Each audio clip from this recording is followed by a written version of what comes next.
مرات الله سبحان الله يسوقك من دولة إلى دولة أو أمر معين وأنت ما تدري إيش اللي حاصل. مرة من المرات طلعت من الكويت أنا وأمي الله يرحمها إلى البحرين، بما أن أمي أصولها من البحرين، خوالي هناك، فرحنا البحرين تحديدا بيت أختي في البحرين.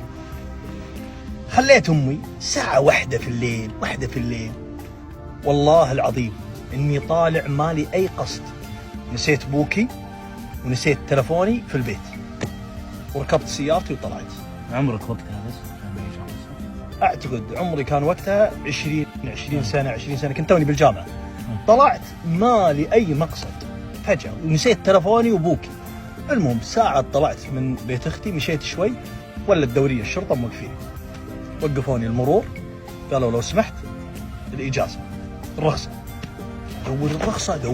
دور الرخصة نسيتها. هذا البيت هناك فيه البوك وفيه الرخصة.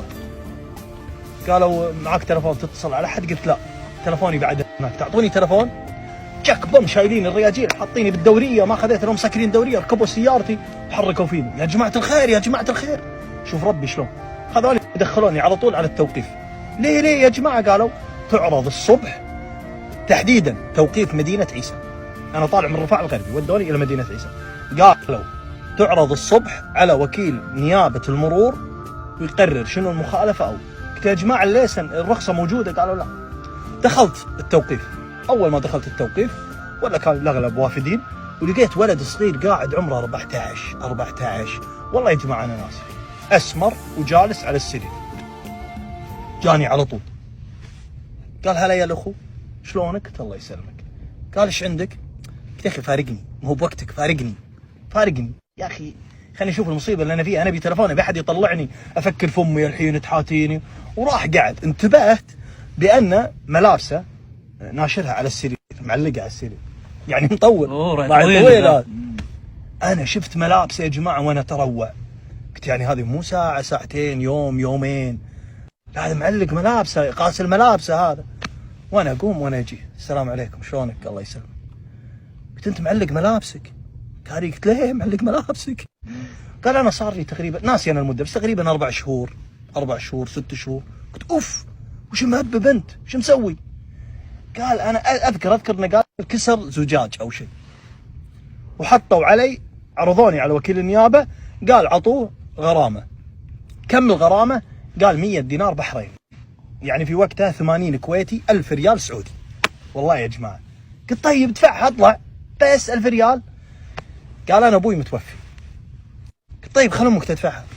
قال أنا مقطوع من الشجرة، أنا أكبر إخواني عمره 14، وأمي تشتغل في البيوت وهذا، ولا عندي، ما عندك أحد يدفع؟ قال لا. صار لك 4 شهور؟ قال 4 شهور. أمي إذا قدرت تزورني 1000 ريال. قال 1000 ريال. والله يا جماعة خلص سالفت أنا قاعد معاه، ولا يقولون خالد العسكري؟ قلت نعم. قال تعال. وأنا قمت سمعت قصته، دخلت سمعت قصته وطلعت. يشهد الله علي إني ما زليت في حرب.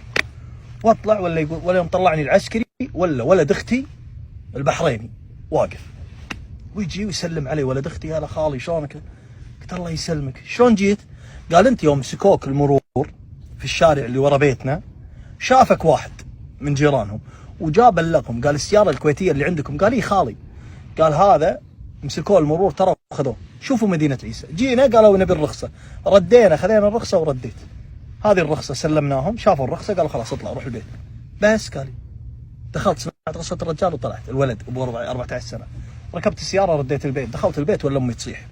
دخلت البيت الساعه 2 يعني صار لي ساعه ولا امي تصيح الله يرحمها. يا يمه واقعد عنده واحب ايده. خفتي علي؟ قالت اي والله بغيت اموت. شلون خفت عليك بس؟ قلت يمه انا دخلت التوقيف لقيت شخص عمره 14 سنه واقول لها القصه. قالت واذا دفعها؟ قلت يطلع. قالت ربي ساقك من الكويت لين هنيه، لين طلعت مالك حاجه، مسكوك الشرطه ركبوك، لو قلت لهم انت هذا بيتنا وجاوا البيت طلعوا الرخصه كان ما دريت. بس ربي ساقك عشان تدفع. امسك هذه بطاقه البنك، امي عطتني الله يرحمها ان شاء الله ان في ثوابها واجرها. قالت امسك هذه بطاقه البنك روح اسحب له، وروح اسحب 1000 ريال وارجع لهم وادفعها عندهم. قلت يطلع الحين؟ قالوا الحين. والله العظيم شوف سبحان الله الاقدار شلون. يمكن تطلع من الكويت الى انا طلعت اساسا من البيت مالي حاجه، والله ليش ركبت سيارتي ورحت. ربي ساقك. اقدار خفيه. سبحان الله.